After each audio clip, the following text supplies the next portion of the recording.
eu vou tentar resumir da seguinte forma. Lembra, eu era especialista, né?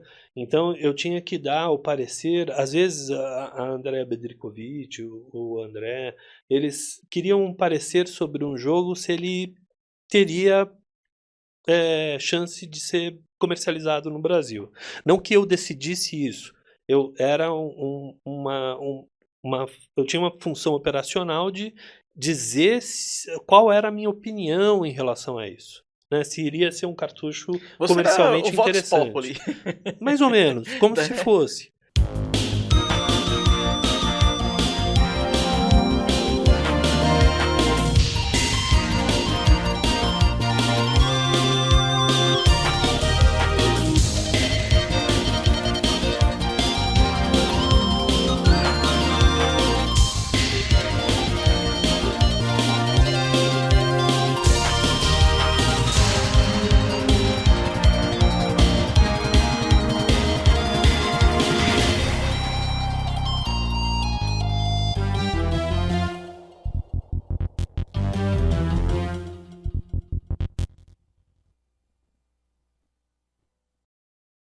Seja bem-vindo a mais um Warp Zone Para, aquele programa que você já está acostumado, que a gente traz pessoas que fizeram parte da história para contar a história. Hoje a gente está com um convidado mais do que especial aqui. Tô trazendo de volta um amigo que eu já entrevistei no passado, só que a gente ainda tem muito papo para bater. Então eu tô trazendo aqui Alexandre Pagano. Fala, Kleber, tudo bem, cara? Pô, finalmente, hein? Pô, Que vida finalmente. corrida, você é um cara muito importante, pô. Até parece. Mas não, eu fico muito grato de você ter me chamado aqui, fico muito feliz de ver o sucesso que esse podcast está fazendo, esse videocast está fazendo. Eu fico muito honrado de participar aqui e conversar com você novamente. Sabe que é uma coisa interessante, ô Pagano? Que é assim, ó, a galera pega e fala assim, pô, você é, pra mim, né? Você é o nintendista, que eu sou nintendista, mais ceguista que eu conheço. Porque vocês falam com a galera da SEGA, Tectoy, tudo, tô trazendo mais um ex-Tectoy aqui. Pois é. Pô. Eu também tenho muito orgulho de ter participado de toda a história da Tectoy, pelo menos uma parte da história da Tectoy, e ter tido a oportunidade de desenvolver os primeiros jogos aqui no Brasil. Então, isso realmente foi um privilégio ter participado dessa equipe que foi maravilhosa. Lendário. A sua história ali na Tectoy foi lendária. Então a gente já até usa como gancho. Como que você chegou na Tectoy? Pagando assim, porque eu já te entrevistei, a gente já conversou um monte de small talk, né? Mas eu nunca perguntei pra você assim, como você chegou lá? Porque alguém um dia pegou e te convidou, apareceu a oportunidade pra você ir lá e fazer um teste, uma entrevista. Como que foi, cara? Então, a minha ida para a Tectoy, na verdade, era assim, eu estava fazendo faculdade de design, precisava bancar a faculdade, então eu arrumei um emprego num estúdio de animação aqui no Brasil, que era a HGN, e a gente fazia curtas-metragens para a Disney. Então tive bastante conhecimento com a parte de animação nessa época. Isso em 89, 90, né? Só que, infelizmente, a animação aqui no Brasil nunca remunerou muito bem. Então, eu tive que procurar um outro emprego. Meu pai trabalhava como gerente de vendas na Tectoy. E ele falou para mim que tinha uma vaga na área de promoções. E que remunerava melhor do que o estúdio de animação. E assim, cá entre nós, eu estava amando fazer animação para Disney, né? Daí eu falei, bom, vamos lá ver qual que é essa da Tectoy. Eu estava bastante afastado de videogame, ainda os videogames eram Atari, tinha já o Nintendo, mas ainda era estava muito afastado disso, né? E na entrevista que eu fui fazer, eu participei de todas as entrevistas, não fui indicado pelo meu pai, nada disso. Então eu participei das entrevistas e na época o gerente de marketing que me entrevistou, ele falou, olha, você gosta de videogame? Eu falei, pô, gosto, joguei muito assim quando criança, assim. Ele falou, então vamos passar por mais uns testes, passamos e eu entrei na área de promoções. E entrando para a área de promoções, uma das atividades era responder cartinha, porque Hoje em dia as pessoas nem têm ideia de como isso funcionava, né? A comunicação era tão escassa que a carta escrita à mão era uma coisa, isso é assim, a gente está falando em 90, né? 1990. Era uma comunicação muito utilizada na época. Só que uma carta demorava aproximadamente de 7 a 10 dias para chegar em São Paulo. Então, eu recebi essas cartinhas que eram para você ter explicações ou dicas de como funcionavam os brinquedos da Tectoy e inclusive os videogames. E começou a chegar dúvidas, né, sobre como passar de fase de tal lugar, né, e de específico jogo. E daí eu comecei a me interessar mais pelos games da Tectoy para exatamente responder essas cartinhas. E tiveram várias cartinhas que a gente não respondia à mão, mas respondia datilografando, né? E,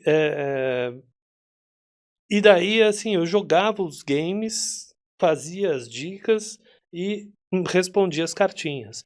Até que um dia, né, alguma criança descobriu o PABX da Tectoy e essa criança ligou e falou: olha, eu quero saber uma dica. Porque, assim, imagina, a Fantástico. criança mandava uma carta, demorava 7 dias para chegar na Tectoy. Daí entrava numa fila de prioridade. Eu ia responder essa cartinha depois de 2, 3, 4 dias, né? Isso quando você sabia a dica, porque você tinha que jogar também quando não soubesse. Nas primeiras dicas, sim, né? Mas depois eu comecei a anotar e as dicas eram reincidentes, né? Sempre estava fazendo as mesmas, o pessoal tinha as mesmas dificuldades, né? E eu sempre comentei isso com os gerentes que faziam a gestão da gente. E até que um dia chegou esse menino, ligou e falou assim: ó, eu quero saber tal dica. Aí a moça do PABX não sabia o que fazer, ligou pro departamento de marketing e falou: ó, tem uma criança pedindo isso aqui. Ah, manda pro Pagano que ele estava respondendo as cartinhas. E eu respondi a primeira ligação para esse menino. O que é interessante, Kleber, é que assim começou a ter uma enxurrada de pessoas ligando para a Tectoy e começou a eu comecei a não sair mais do telefone e o pessoal começou a ter um congestionamento nas linhas.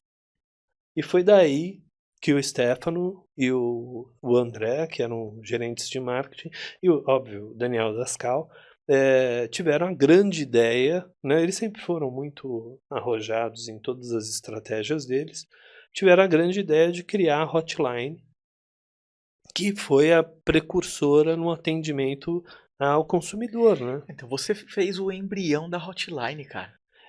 Assim, vamos dizer assim, eu fui a pessoa que operacionalizou isso, mas quem realmente criou isso, criou a Hotline, foi o Stefano, né? Cara, incrível isso. Incrível. E ele foi genial nessa abordagem, né?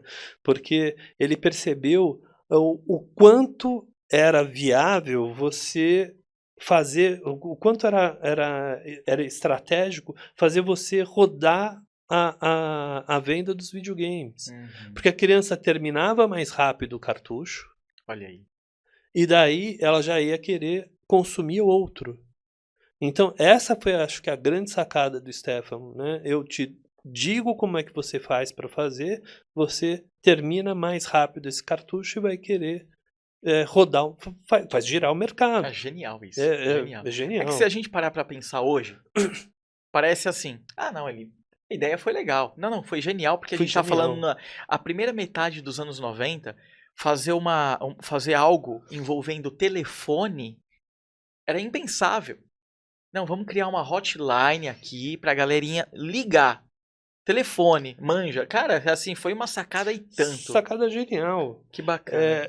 E isso é tão genial que assim isso me influenciou futuramente na minha empresa, porque na década ainda nos anos 90 ou início de 2000, eu fazia podcast por CD. Por CD. Ou seja, os representantes comerciais dos laboratórios farmacêuticos tinham que ouvir um bate-papo entre o médico e o gerente de marketing. Então a gente gravava ambos num estúdio, colocava num CD e a pessoa colocava o CD e ia ouvindo o bate-papo do médico com o gerente de marketing, que iam falando sobre estratégias e sobre como atuar Incrível no mercado isso. farmacêutico. Incrível. Ou seja, quando não existia ainda os podcasts, a gente fazia os podcasts em CD. E isso eu aprendi com quem? Aprendi com o Stefano, que criou a Hotline, um canal de comunicação para que você efetivamente conseguisse Fantástico. ir para frente nos Cara, videogames. o lance da Hotline eu acho incrível, o projeto da Tectoy, os jornaizinhos que tinha o Sega Clube, eu acho isso Sim, era incrível. demais, era demais. Agora, me diz uma coisa. Legal. Entendemos como você chegou na Tectoy. Seu perrengue de atender o telefone lá, de criar as dicas e tal, que é perrengue bom, né? Você tava jogando videogame. É. Mas aí, quando começou e como foi pagando o seu envolvimento com os jogos da Tectoy? Que eu sei que assim, você teve muita experiência nisso na Tectoy lá. O meu envolvimento com os jogos, ele começou quando efetivamente eu precisava tornar as dicas, fazer com que as dicas elas começassem a rodar, ou seja, elas começassem a serem solucionadas pelas pessoas que estavam jogando. Então, eu tinha a atividade de jogar os games que estavam chegando, né? E conseguir extrair quais eram as dificuldades que eu tinha, que eu presumia que as pessoas também teriam. Porque você começa a ter um bom desempenho no videogame, você começa a não ter mais dificuldades, mas você, para fazer as dicas, você tem que entender que uma pessoa leiga vai ter dificuldade em fazer isso. Então a gente começava a estudar profundamente o jogo e criar as dicas. E principalmente padronizar isso, né? Para que todo mundo respondesse de uma mesma maneira. Então a gente criou uma bíblia das dicas e depois eu falando com o André Bedrikovic e com o André, que eram os gerentes da área de videogame, eu falei, olha, a gente precisa de um especialista, de um cara que fique aqui para só jogar videogame, só produzir as dicas, porque produzir e atender era quase que inviável. A gente atendia em 6 horas aproximadamente 250 ligações. Caramba, muita coisa. Era muita coisa. E era muito rápido. A molecadinha, ou sejam, vocês. Exato. Vocês ligavam e falavam assim, meu, como é que eu passo assim, assim, assado? E daí você chegava e falava assim, ó, você passa assim, assim, assado. Tá bom, tchau. Desligava. Não era uma falta de educação, Queria era uma dica, vou correr. ansiedade de, meu, consegui, falei, agora eu vou fazer o que ele me falou. E as dicas eram eficientes, esse que era o maior. A gente entregava, né, uma boa dica, era eficiente, a pessoa passava no podcast, No jogo. no jogo. E então, a partir do momento que eu me tornei especialista em jogos, eu comecei a gerar novas demandas dentro da Tectoy, né? E essas demandas eram em relações à publicidade, a ajudar no material que iria para propaganda, ou atender a imprensa, falar com os jornalistas. Daí, assim, a gente começou a produzir os cromos que iriam para os jornais e para as revistas, produzir vídeos que iriam para a TV. Então, a função do especialista era conhecer profundamente como que o jogo era, como se jogava o jogo e até entender qual era a linguagem desse jogo, né? E dentro da Tectoy, uma das atividades que eu fazia eram treinamentos dos representantes de vendas e das moças que faziam as demonstrações. E a gente, até para que as pessoas entendessem mais rapidamente e mais profundamente a linguagem dos jogos, a gente dava um pequeno uma pequena introdução de semiótica, Olha só. para que as pessoas entendessem como funcionava a comunicação, qual era a linguagem que você tinha do joystick em função à TV, como a TV relacionava-se com você, como a linguagem do jogo funcionava. E isso fez com que a gente efetivamente tivesse um conhecimento bem mais profundo do videogame, até chegar a uma teoria de entertainment, que é educação e entretenimento, como isso se relaciona, né? E que hoje eh, especialistas desenvolveram a gamificação, né? E os oito tópicos de comunicação, como funciona a gamificação. Então, videogame é uma ciência, cara. É muito Vocês legal. estavam desbravando ali naquele momento ali. E de forma muito empírica. Eu A imagino, gente imagino. falava, a gente já comentava já, as crianças, as mães, pais vinham conversar com a gente às vezes e falavam assim, escuta, por que que meu filho não consegue se concentrar num livro, mas ele consegue ficar horas jogando videogame? E essas questões eram levantadas pra gente, a gente não sabia responder, né? E com o tempo a gente foi entendendo o quanto isso era, efetivamente envolvente. A gente não está falando de porque é entretenimento. Não, né. Hum. Hoje você assiste um documentário num grande canal de TV, National, Discovery Channel, né, você assiste documentários nesses canais que você tá falando da porca do parafuso, da ponte pêncil, que você fala assim: "Meu, que história mais sem sentido ficar falando do parafuso", mas tá legal, né.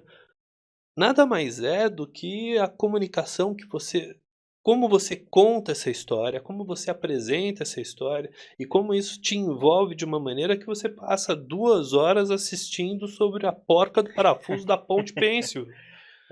Então, o videogame, ele desbravou essa questão de você, conseguir passar temas e histórias e narrativas densas de forma bastante simplificada e muito engajadora, fazendo com que você continue assistindo por 2 horas. Hoje falam assim: "Ah, a gente tem que usar pílulas de comunicação". Você usa pílulas de comunicação porque o assunto é chato e tá mal contado, cara. Porque se você fizer de uma maneira que você consiga engajar a pessoa, ou seja, tenha flow, mesmo um assunto chato, você consegue transformar ele numa coisa, assim, sensacional. E eu tenho certeza absoluta, quem proporcionou isso foi o videogame. Que legal. E eu imagino sim, porque você pega um assunto desinteressante e torna ele interessante com a forma de falar, com a forma de passar ele, né? Porra, legal. Cara, assim, mas eu sei de uma coisa. Ali na Tectoy, as dicas, aí você começou a se envolver com outras áreas, como você disse, e chegou uma hora que você estava trabalhando com o desenvolvimento do jogo diretamente ali. Aham.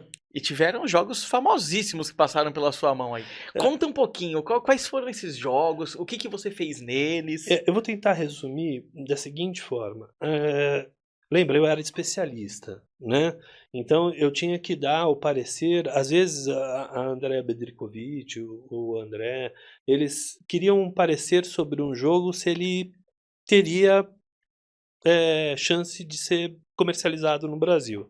Não que eu decidisse isso, eu era uma eu tinha uma função operacional de dizer qual era a minha opinião em relação a isso, né, se iria ser um cartucho Você era o comercialmente Vox Populi. interessante. Mais ou menos, como se Né? fosse.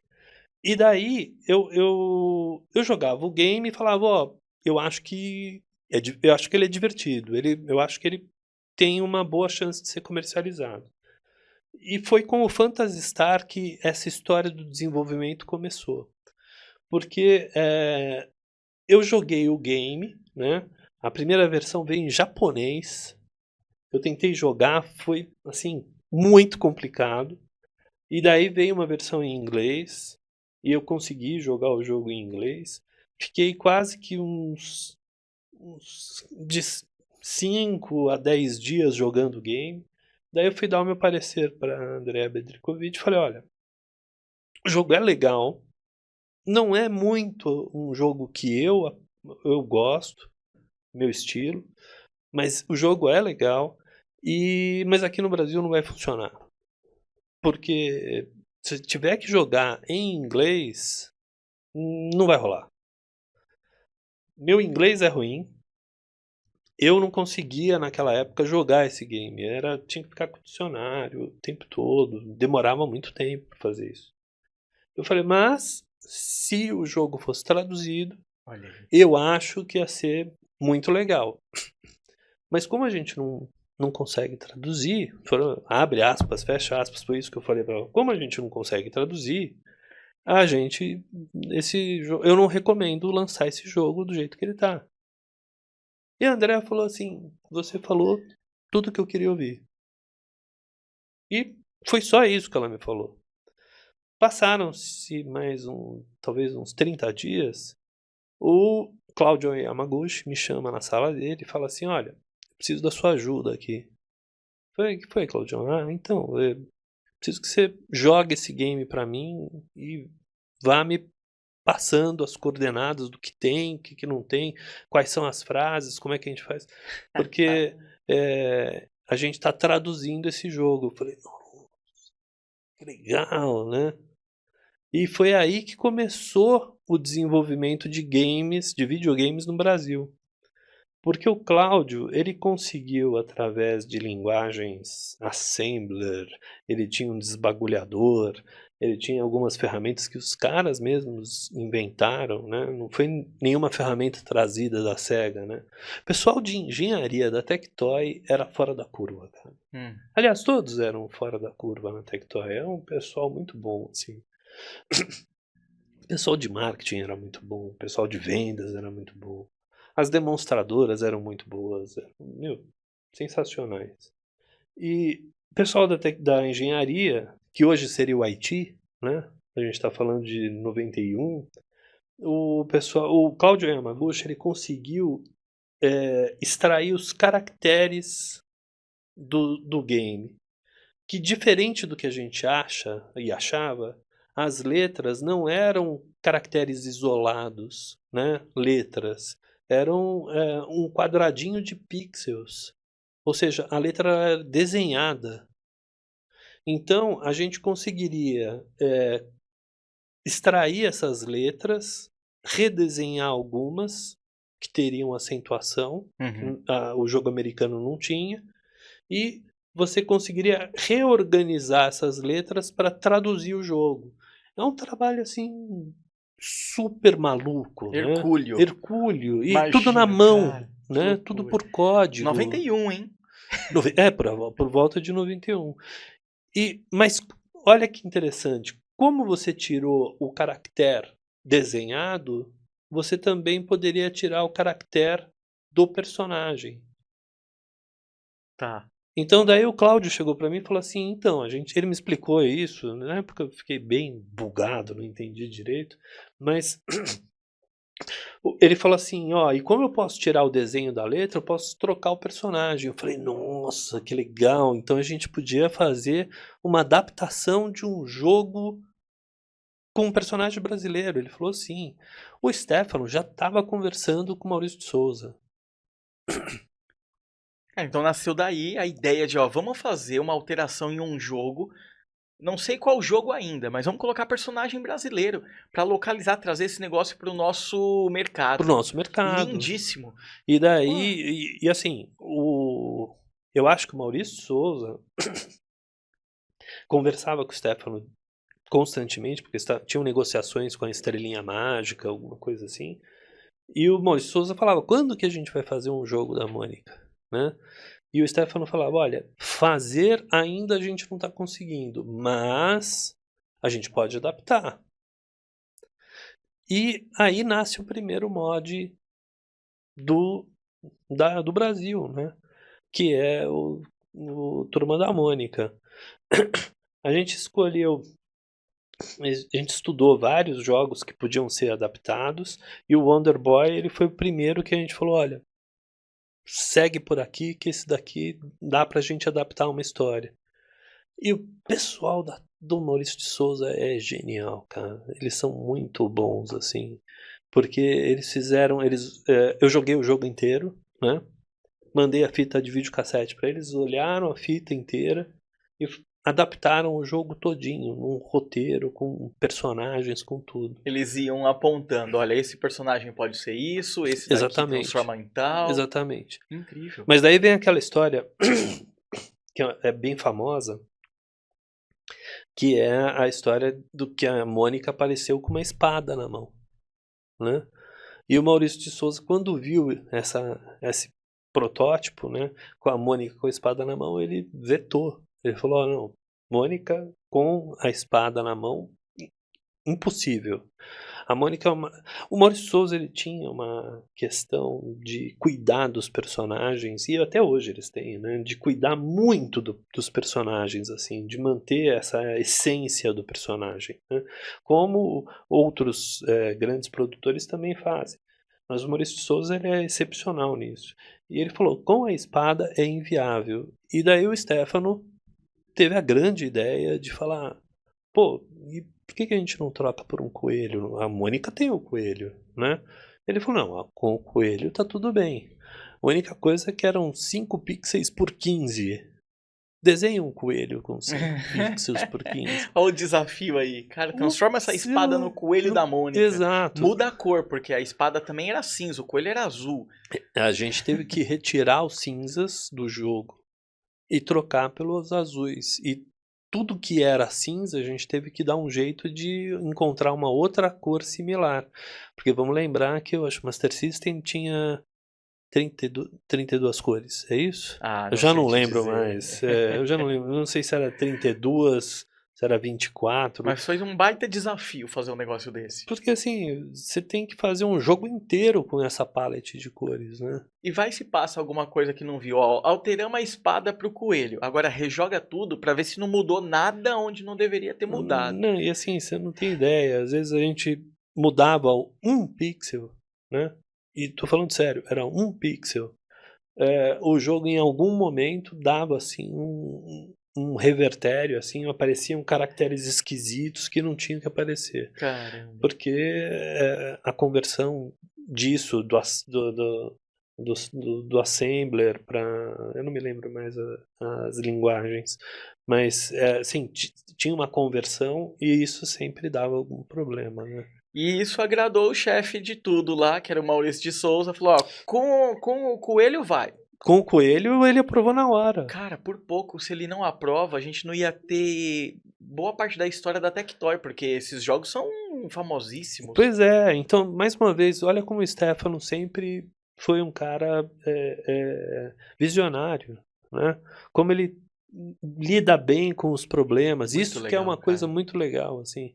E mais uma vez, isso também me fez crescer na minha carreira, porque assim, hoje, todos os projetos que a gente faz, sempre tem alguma coisa que você tem que solucionar de alguma maneira. E não tem jeito, é assim que funciona a vida, né? Você está construindo uma casa, você vai por um caminho, ele começa a dar errado, você tem que mudar a estratégia. E se você muda de forma adequada, exatamente como o Stefano ensinou, então daí você acaba fazendo a coisa acontecer e funciona muito bem. Ó, já que a gente falou da Mônica, vamos falar de um outro personagem brasileiro também. Brasileiro também, que eu tenho certeza que o pessoal vai lembrar com bastante aquele quentinho no coração. Né? E que você estava envolvido lá. Sapo Chulé. Pô, o Sapo Chulé eu guardo no coração, assim. Ah, Porque o Sapo Chulé, ele é um game que ele, felizmente, né, o artista que desenhou o Sapo Chulé, ele tem uma linha de design muito parecida com a minha, assim. Então, os olhos grandes, a cabeça grande, então tudo isso é muito próximo daquilo que eu faço, daquilo que eu desenho, né?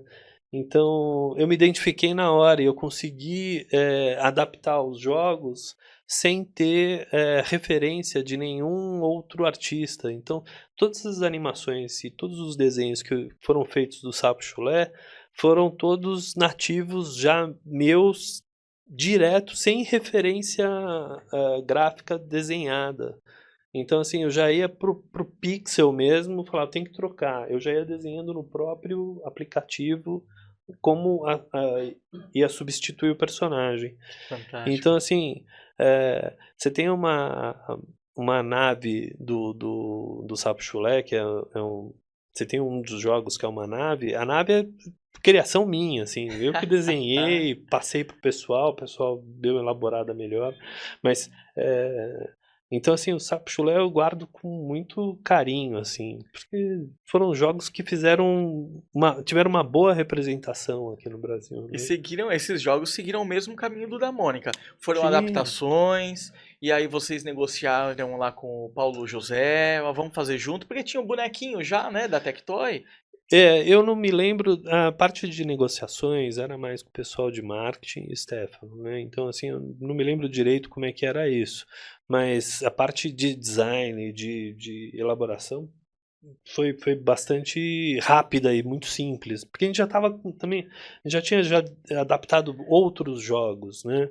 Então, isso foi realmente muito rápido. O jogo do Geraldinho, por exemplo, foi assim, acho que uma semana já estava pronto. Olha só, a baita de uma experiência. Vocês já tinham tido com a Mônica ali, sofreram com aquele coelho virando, né, aquela Exato. espada virando coelho. Quando chegou o Geraldinho, falou assim, tamo em casa. Não, vai ter que adaptar o Geraldinho, tá? Ah, Me passa as cenas dos pixels, a gente já fez, uma semana estava pronto, já estava testado, já estava rodando. Só demorou mesmo, acho que demorou 30 dias para fechar o jogo inteiro, porque o Glauco na época sumiu, a gente não conseguia encontrar ele, para ele aprovar o jogo e a gente colocar no mercado. Mas depois ele apareceu, deu tudo certo. mas ó, tem um ponto aqui que eu acho que a gente pode falar também, que faz parte aí dessa sua carreira fantástica na Tectoy, que é o seguinte: a gente falou de adaptação de jogos. Uhum. Teria já muita coisa pra falar. Teria outros, né? Chapolin, enfim, tem muita coisa que a gente vai falar aqui num retorno seu. Eu falei que você volta aqui. Mas, dessa vez aqui, eu acho que a gente precisa falar sobre Pica-Pau. Esse entrou pra história, porque aí não é uma adaptação, hein, Pagano? Não, daí é um desenvolvimento completo. Você sabe que funcionário é muito chato, né? A gente, quando é funcionário, a gente é muito chato. A gente reclama de tudo, e fala que não está satisfeito com isso, não está satisfeito com aquilo. E a gente reclamava, pô, a gente só faz adaptação, a gente só faz mod. Na época não se chamava mod, era adaptação. Só faz adaptação, a gente tinha que ter um jogo nosso, nacional, tivesse a nossa marca. Putz, um dia o Jaime, que era o gerente de Master System, chegou pra mim e falou assim: Pagano, vamos fazer o cartucho. A gente vai fazer. Falei, pô, que legal, né? E daí, como é que a gente vai fazer? Não sei. Faz aí. E eu fui falar com o Stefano a mesma coisa, meu, não sei. Te vira. Você não tava pedindo, Pagano? Agora Não, faz. exato, exatamente. Pô, você Ô, não tava louco. reclamando que a gente não faz jogo, não sei o quê? Meu, toma, faz aí. E daí, é aí que entra a parte da animação, como ela foi importante. Parecia que a coisa estava desenhada para acontecer assim, né? Eu não acredito muito em destino, acho que a gente faz o nosso destino, mas é interessante como isso estava desenhado assim. Eu usei tudo que eu aprendi na animação para fazer o desenvolvimento do videogame. Então a gente foi. Existia uma diretriz de memory map, a gente adaptou do storyboard.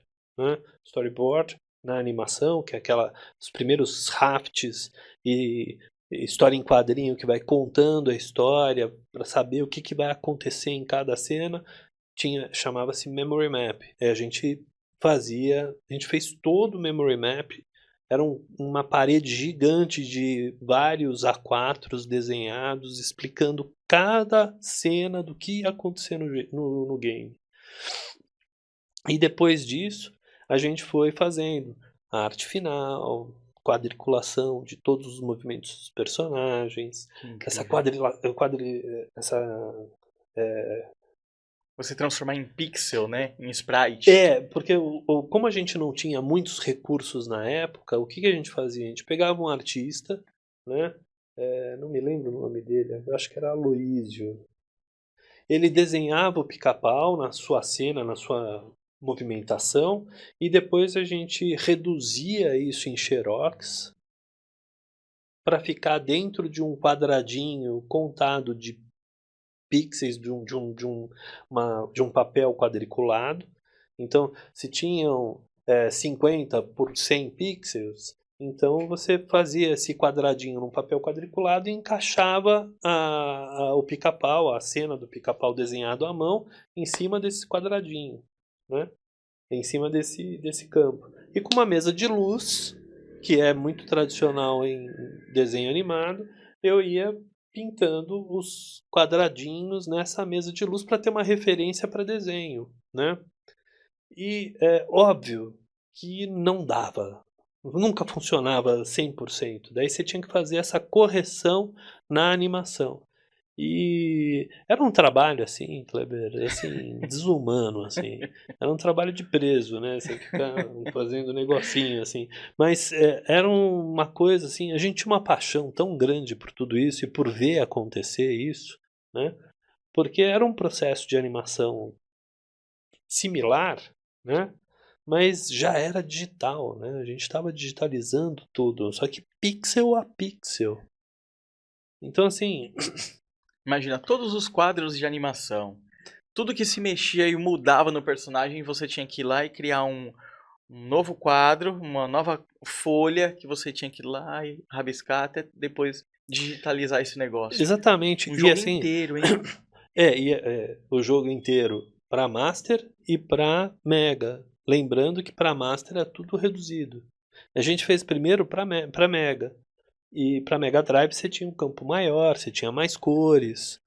Só que daí você tinha que fazer essa adaptação para o Master. Nossa, fazer a adaptação para o Master foi terrível, assim, foi muito mais difícil. Porque reduzir é muito mais difícil. Criar maior é mais fácil. Mudava tom de cor, ali dava pra usar 2 tons de azul, aqui Aqui não. não Um tem, exemplo. é chapado, né? Caramba. Então, assim, era um trabalho realmente, a gente tirava sangue de pedra, assim. Mas é muito bacana, muito legal. A gente era apaixonado por Quanto isso. tempo levou? Você tem uma noção pra fazer? Levou 1 ano e 2 meses, mais ou menos, para Pronto. estar, assim, do início que deram o aval até a entrega final. Desenvolvimento mesmo foram 9 meses. Eu lembro de ter sido 9 meses, assim. Incrível isso, cara. Porque, querendo ou não, eu acho que antes do Pica-Pau, não teve um trabalho tão grande da Tectoy assim, pra criar uma coisa do zero. Não teve. Não, Cara, não isso foi teve. muito pioneiro. Foi muito Eu legal. acompanhei isso vendo nas revistas de videogame, quando chegou e o pessoal fazendo review, né? Cara, assim, pra gente era muito legal quando a gente via, pagando, assim, falando como público agora. Por quê? Eu via lá na revista de videogame, eu via um jogo da Mônica, aí depois teve Castelo Rá-Tim-Bum, Sítio do Pica-Pau Amarelo, É, coisas que estavam na TV nossa aqui em português ali, né?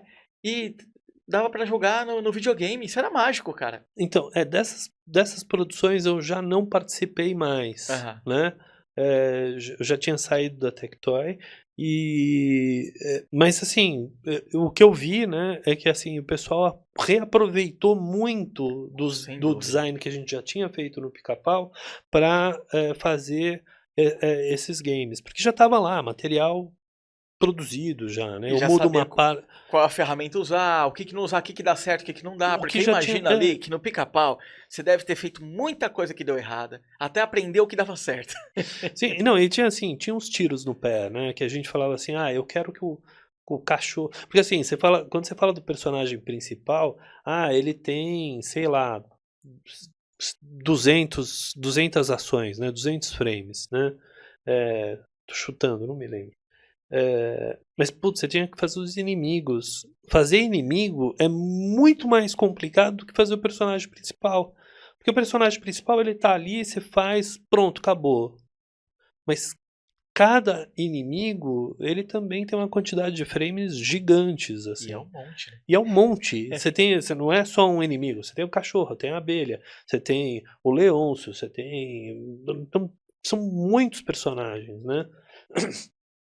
E o que era complicado é que, por exemplo, o cachorro, eu sugeri que ele fosse... Porque nos desenhos, né? O cachorro é muito interessante. Tinha momentos que ele era super amigo do Pica-Pau, tinha episódios que ele era super amigo do Pica-Pau, e tinham outros episódios que ele dava uma mordida animal no Pica-Pau. Então ele era meio bipolar, né, o personagem. E eu falei, olha, eu quero isso no personagem, eu quero que ele chegue bonitinho, abanando o rabo e sorrindo, e quando o Pica-Pau chegar perto, ele vai dar uma dentada animal, assim, que é para dar uma despistada em quem estiver jogando, né? Isso cria engajamento, né? E eu queria a boca do personagem abrindo assim numa proporção extremamente exagerada, né? Que são as características do desenho do Pica-Pau. Então, o cachorro abria a boca assim, quase que num ângulo de, sei lá, 270, assim, era um negócio assim super aberto. Só que para você fazer isso no Master e no Mega Drive, você tinha que usar um campo gigante de pixels, né? E era um personagem super complexo. Era para ser um negócio bobo, mas era super complexo de fazer essa dentada, né? E então assim, a gente às vezes inventava umas coisas e depois sofria para conseguir produzir. E esse material, Pagano, onde foi onde foi parar esse negócio? Um exemplo, ó, É, você falou que teve um monte de folha que você desenhou, quadriculou, bonitinho ali, né? Imagino que você esteja com tudo isso. não, Não. infelizmente não. Você sabe que essa pergunta eu tô querendo te tirar a resposta, porque eu já sei a resposta, né? Você já me falou, eu já chorei por isso já. Eu também, você sabe que eu fiquei muito chateado, assim, porque eu acho que tinham umas 10 ou 15 pastas, dessas pastas de relatórios, né, de folhas, frente e verso de cada frame de personagens com o desenho quadriculado. E quando eu saí da Tectoy, eu tinha um apego tão grande por essas pastas, né? Que eu falei, puta, eu queria levar isso aqui, mas o material não era meu, era da Tectoy, né? Eu não podia levar isso, né? E eu acabei deixando e infelizmente a Tectoy não conseguiu guardar isso e infelizmente isso se perdeu. Paciência, né? Mas existe o registro digital disso em alguns sites. Eu mesmo tenho o registro do personagem frame a frame. Mas é uma pena, é realmente uma pena que isso se perdeu. É, a gente que gosta, né? O público da Warp Zone em geral, a gente Sim, o gosta público muito do Warp. desse lance do guardar o histórico, a história por cima. E aí quando a gente ouve dessas, fala assim, jogou, se Nossa, desfez. Eu lembro uma vez quando eu tava lá na Tectoy fazendo entrevista com o pessoal lá pro primeiro livro de luxo da Warp Zone, o do Mega do Mega Drive. Drive. Aí, e aí passa entrevista, vem entrevista, vai outra tal. Aí eu acho que eu tava falando com o Heriberto, se não me engano. Sim, o Alguém. Heriberto. Alguém pegou e me falou assim: então, o molde da carcaça do primeiro Mega Drive, pô, a gente tinha até há pouco tempo, não tinha onde colocar, a gente descartou para derreter. Aí eu falei assim: meu Deus, qualquer fã maluco daria uma grana impensável no molde do primeiro Mega Drive. Pois é, Entendeu? cara. Pois é. Ai, E cara. é uma coisa assim que você fala. Às vezes eu acho que a gente não sabe fazer dinheiro, sabe? O brasileiro não sabe fazer É dinheiro, assim. verdade. Porque, óbvio, isso daí devia estar num museu, devia estar no museu do videogame, né? Deveria, nossa. Eu fui, há uns anos atrás, no estúdio do Maurício de Souza, inclusive propor um desenvolvimento de game. Ele não foi adiante, né? Mas lá ele tem o museu do Maurício de Souza. E lá no Maurício de Souza tem um Master System que está dentro de um console de game arcade. Aham. Que você pode jogar lá. E eu fiquei tão feliz de ver que o Maurício de Souza prestigiou, tá guardando isso, né? É. E era importante a gente registrar. E é assim, agora rasgando sua seda, eu queria te parabenizar. Os livros da Warp Zone são geniais, assim, o trabalho que vocês fizeram de guardar, de registrar a memória do videogame no Brasil, de falar sobre o Mega Drive, o Master System e todos os outros livros que vocês fazem, é um trabalho Pô, obrigado, maravilhoso. obrigado. Então, assim, Não, sabe, a gente se conheceu ali na época do livro do Mega Drive ali. foi, Você foi foi. peça importantíssima, contou altas histórias. Eu pirava, porque eu chegava na redação e falava assim, ó, falei com o Pagano hoje de novo, e ele agora veio com tal história. Nossa, arruma uma página pra colocar isso aí. Cara, porque, assim, eu acho isso muito legal. A gente pegar e manter essa história registrada, porque, assim, infelizmente as pessoas se vão, então a gente precisa deixar registrado o que a gente fez, Exato, né? cara. E é tão importante pra nossa história, porque, tava lá a Tectoy como empresa, tá, o nome tava lá, o nome ainda tá aqui, mas e as pessoas? Eu quero saber o que o Pagano fez, o que o Stefano fez, o Dascal, entendeu? Importantíssimo isso, né?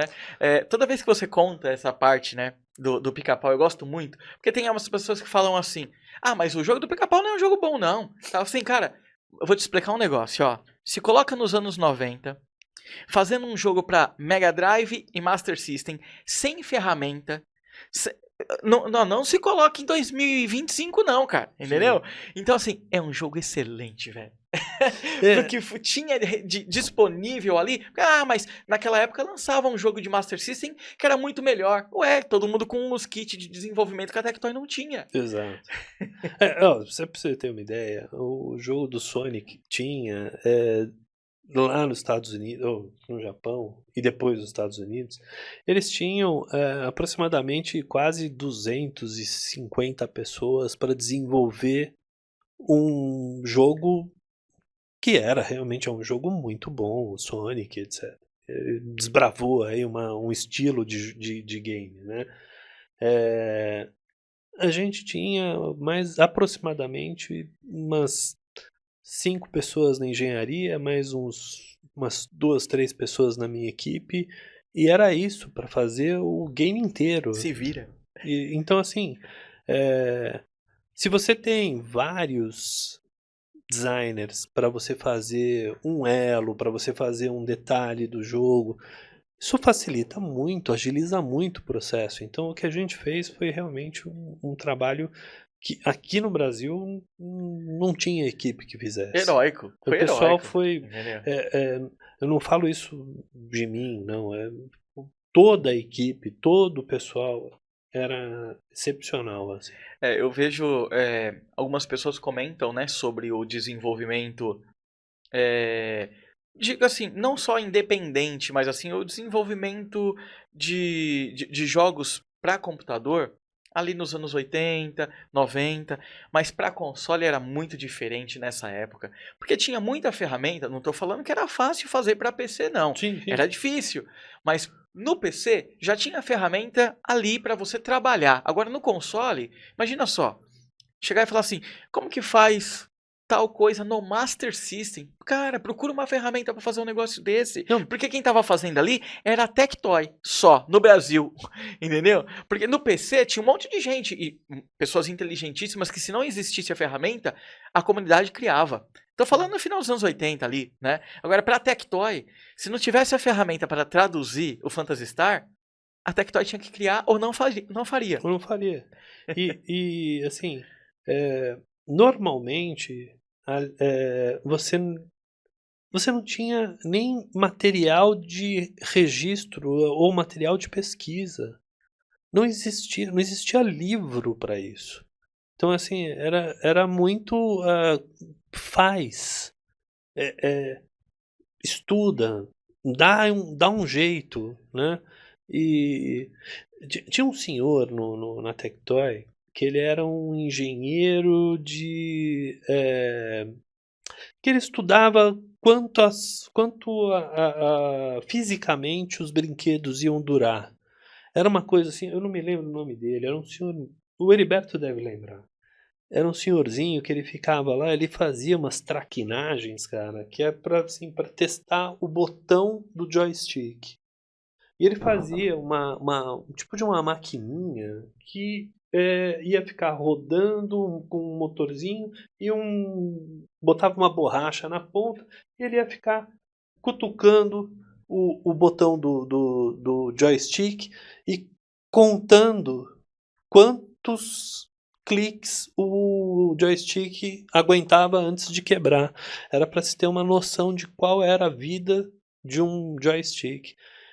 Meu, olha isso, o cara ele criava um Engenhoso. negócio engenhoso, uma traquitana para ficar contando quantas vezes o botão durava. Para testar se o ABS que está sendo utilizado, ele podia reduzir, aumentar, se tinha que colocar mais PVC, o que ele tinha que fazer para esse botão durar mais. Então, meu, hoje isso não existe. Hoje o computador faz esse teste, né? Naquela época não existia isso. Não existia computador assim para Baita fazer isso. paralelo com o perrengue que vocês passavam para fazer um jogo. Até a mudança, porque hoje em dia eu tenho ferramenta que vai num computador comum, você consegue trocar os sprites de um jogo. Sim. Então eu pego o Wonder Boy lá, eu desenho um Paganinho e coloco ele no lugar do Wonder Boy. É fácil? Não tô falando que é fácil, mas a ferramenta tá lá e tem um monte de tutorial na internet para fazer isso, me ensinando como fazer, onde mexer, né? Agora, naquela época, pô, não consigo imaginar vocês lá no escritório com meia dúzia de gente para fazer um negócio desse. E dividindo o computador. Dividindo o computador. Porque não tinha computador para todo mundo, né? E monitor colorido, acho que tinham 2. Olha isso. 3. Um era do Stefano, outro era da engenharia e outro era do marketing. Só. Era um monitor colorido por setor. Por setor. Então, assim, cara, era muito difícil. Fantástico. Óbvio, depois que as coisas começaram a caminhar, os investimentos começaram a se pagar, a gente começou a ter, cada Natural, um, né? seu computador, ter as suas máquinas, etc. Mas tudo muito, muito difícil ainda. Hoje em dia, com inteligência artificial, você consegue facilmente sugerir que o GPT ou outra ferramenta te desenhe aquilo que você está propondo. Você pega essa imagem, você pede para ele tridimensionalizar, você pede para que ele gere o 3D, você não precisa nem modelar, e daí você joga na impressora 3D e tem o objeto pronto. Isso é incrível. E isso, muito diferente. Se você for pensar de forma bastante prática, né, isso é maravilhoso, né? Porque você pode transformar. Eu tenho formação de designer, né? Você poder tirar algo da sua cabeça, desenhar e chegar dentro do seu próprio escritório e transformar isso em algo real, isso é maravilhoso. Na minha época, quando eu fiz design, você tinha que passar por um processo gigantesco para chegar até isso, né? E tudo muito difícil, tudo muito complicado, né? Hoje você faz isso facilmente. Eu acho que num futuro próximo as pessoas vão estar envolvidas em universos onde o universo, como no filme Jogador número 1, se eu não me engano, do Spielberg, você vai ter o universo real e o universo paralelo, onde você vai estar dentro de um jogo trabalhando. E eu não sei se a gente está preparado fisicamente para isso, né? Isso já é um papo para o segundo programa. Ter duas existências. Eu estava vendo um estudioso de neurociência esses dias, não me recordo o nome dele, mas ele falou que uma coisa muito interessante é que a nossa máquina ainda é analógica. E olha que interessante, né? A gente não está preparado para o mundo digital. Mas eu desconfio que daqui a um curto espaço de tempo, sim, outras gerações vão estar mais preparadas para isso, né? E isso vai, óbvio, cobrar um preço grande do nosso corpo, mas se tem um futuro, é o futuro, as pessoas mudam, o corpo muda, as coisas vão, a gente vai ter que se adaptar, né? mas eu não estou preparado para isso. Quando eu penso assim, eu vou entrar num carro autônomo e ele vai dirigir sozinho. Eu falo, meu, isso é muito Como assim? esquisito. Não. Muito esquisito. Ele vai dirigir, eu não. As pessoas da minha geração vão achar isso uma coisa meio esquisita, o carro dirigir para você. Se você for pensar, é até melhor que ele dirija, porque ele está mais preparado tecnologicamente do que eu. Talvez o meu impulso seja mais lento do que o dele. Mas, analogicamente pensando, eu não estou preparado para isso. Talvez você esteja, a sua geração talvez já esteja. A geração do seu filho talvez esteja. Eu não tô. Eu fico meio desconfiado. Mas essa adaptação do analógico para o digital, eu acho, ainda acho, Kleber, assim, viajando muito assim, eu acho que partes de tecnologia vão ser implantadas em nós. E aí a gente vai voltar novamente aos videogames, porque a gente vai ver acontecer o que estava acontecendo nos jogos que a gente jogava lá nos anos 90. Exatamente. Alguns personagens com parte de robô. A gente vai Exatamente. viver isso. E Fantástico. eu acho que isso, porque assim, hoje em dia, apesar de você ter um celular, né, isso não aumenta a sua capacidade de processamento, né? Olha que interessante, a gente ainda continua analógico, a gente está dependendo de algo, né? Mas eu acho que futuramente você vai ter um processador que vai aumentar a sua capacidade de processamento analógico, ou seja, você vai pensar mais rápido, você vai saber falar mais idiomas, porque você vai pegar e vai colocar um chip na cabeça e você vai ter um boost, um upgrade. E a sociedade vai se dividir em quem tem mais processador ou menos processador. Assim, Já pensou? isso é óbvio que é uma viagem, né? E não que eu ache isso bom. Não, pelo contrário, eu ainda continuo achando que fazer tudo analógico ainda é melhor. Mas eu acho que o futuro é esse. Eu acho que o futuro próximo é que as coisas vão se tornar, nós vamos ficar mais tecnológicos. E, meu, de certa forma já está acontecendo, porque assim, você tem pessoas que não têm perna, braço, etc, e você já está conseguindo fazer